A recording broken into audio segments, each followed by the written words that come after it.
झारखंड राज्य अल्पसंख्यक आयोग के उपाध्यक्ष शमशेर आलम के द्वारा आज एक प्रेस वार्ता का आयोजन किया गया, जिसमें उन्होंने एसआईआर के मुद्दे को लेकर कहीं ना कहीं चिंता व्यक्त की। जिस तरह से अभी एसआईआर पूरे राज्य में चल रहा और खास करके झारखंड की राजधानी रांची में एसआईआर की जो प्रक्रिया चल रही है, जिसमें बीएलओ को घर घर जाके एमिनेशन फॉर्म देने की बात कही गई थी, लेकिन बीएलओ जो है सो स्कूल में बूथ पे बैठ कर ही लोगों को वहां बुला रहे हैं और फॉर्म ढूंढने में भी और बात करने में भी मिसबिहेव कर रहे हैं। और इसी शिकायत को लेकर जो है तो इन्होंने कहा कि हम चुनाव आयोग से बात करेंगे और शिकायत दर्ज कराने का काम करेंगे। मौके पर क्या कुछ कहा, आइए आपको सुनाते हैं। लोग जानते हैं कि राज्य में एसआईआर प्रक्रिया शुरू है और 30 जून से 29 जुलाई तक का समय अवधि है। ऐसे में राज्य की आम मतदाता मालिक एसआईआर कराने के लिए इच्छुक भी है और दूसरी तरफ परेशान भी है। परेशानी का कारण यह है कि जो भी बीएलओ नियुक्त किए गए हैं और बीएलओ को जो कार्य दिए गए हैं कि घर घर जाकर सत्यापन करके फॉर्म देना, और फॉर्म देना ही नहीं, फॉर्म को सही तरीके से भरवाना और उसके बाद जमा लेना। लेकिन विशेष करके हम लोगों को जो आम मतदाता मालिक जो लिखित शिकायत दिए, साथ ही साथ टेलीफोन पर भी आयोग को कई टेलीफोन आए कि बीएलओ को जो कार्य करना चाहिए वो घर घर जाने में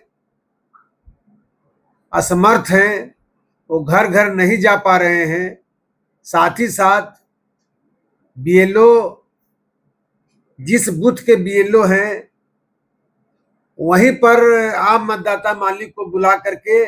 और वहीं पर फॉर्म देने का काम कर रहे हैं। इतना ही नहीं, जो उस इलाके के प्रमुख, चाहे मुखिया हो, चाहे वार्ड पार्षद हो, चाहे वार्ड सदस्य हो या प्रमुख लोग हो, उनके यहाँ बैठ करके और ये सत्यापन की प्रक्रिया कर रहे हैं, जो कि किसी तरह से वैध नहीं है। आम लोगों के अंदर, विशेष करके राजधानी में और विशेष करके अल्पसंख्यक मोहल्लों में आम मतदाता मालिक को बीएलओ के प्रक्रिया से काफी रोष है और इसको अल्पसंख्यक आयोग ने गंभीरता से लिया है। और मैं ये कह सकता हूं कि बीएलओ अपने कर्तव्यों को सही ढंग से नहीं निभा पा रहे हैं और इसको लेके हो सकता है कि अल्पसंख्यक आयोग राज्य निर्वाचन आयोग से मुलाकात करके वैसे बीएलओ का शिकायत करेगी जो बीएलओ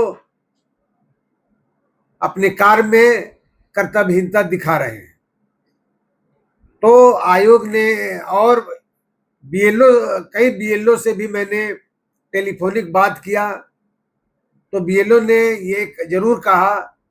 कि घर घर जाने में भी हम लोगों को, चूंकि बरसात का मौसम है और बरसात के मौसम के कारण भी हम लोग नहीं पहुंच पा रहे हैं। तो मेरा ये कहना है, आयोग का ये कहना है कि जब एसआईआर को लेकर के सारी जिम्मेवारी बीएलओ को दी गई है, हमने एक बीएलओ की क्या क्या शक्तियां हैं या बीएलओ के क्या क्या कार्य हैं, हमने एक प्रति आप लोगों को भी समर्पित किया है। आप लोग इसे देखें और मैं ये कह सकता हूं कि चाहे वो जिला के उपायुक्त महोदय हो, चाहे राज्य निर्वाचन आयोग हो, अगर बीएलओ पर सख्ती नहीं किया गया तो निश्चित तौर पर जो एसआईआर का जो सपना है भारत सरकार का या भारत निर्वाचन आयोग का, हमको नहीं लगता है कि वो पूरा होता हुआ दिख रहा है। क्या कोई ऐसा आपको मामला के सामने बीएलओ सही काम नहीं करे, कुछ ऐसा कुछ हुआ केस स्टडी? मैंने हिंदपीढ़ी के मोहल्ले में स्वतः जब शिकायत मिली तो मैं स्वतः गया और घर घर जब मैंने पूछने लगा तो मिल्लत एकेडमी के पास जो 7-8 बूथ है, वहाँ के मतदाताओं ने ये कहा कि एक तो हमारे घर आए नहीं, दूसरा कि हम लोगों को बुलाया गया, और बुलाने के बाद तीसरा कि बीएलओ का बिहेव भी सही नहीं था। तो जो चाहे रांची शहर के आजाद बस्ती से, डोरंडा से, पुरानी रांची से, बल्कि आपको मैं ये कह सकता हूँ कि बहुत सारे हटिया वगैरह में, जनरल आपको बहु बाजार में जहाँ क्रिश्चियन रहते हैं, हटिया में जहाँ हमारे हिंदू भाई रहते हैं, वहां पर भी हमको शिकायत मिली कि बहुत सारे लोग बीएलओ फॉर्म दे करके और घर से चले जा रहे हैं। ये भी, जबकि बीएलओ को घर में समझाना है कि कैसे फॉर्म भरा जाता है। तो इन सब चीजों को लेकर के आयोग बहुत जल्द राज्य निर्वाचन आयोग से मिलेगा, और मिल करके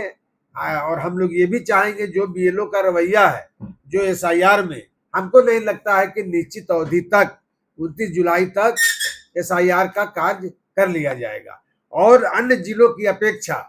रांची राजधानी है, लेकिन बहुत अफसोस के साथ कहना पड़ रहा है कि रांची में एसआईआर का जो कार्य चल रहा है वो काफी राज्य के अन्य जिलाओं की अपेक्षा सबसे कम गति में चल रहा है। क्या मुख्य निर्वाचन पदाधिकारी से आप मिलेंगे?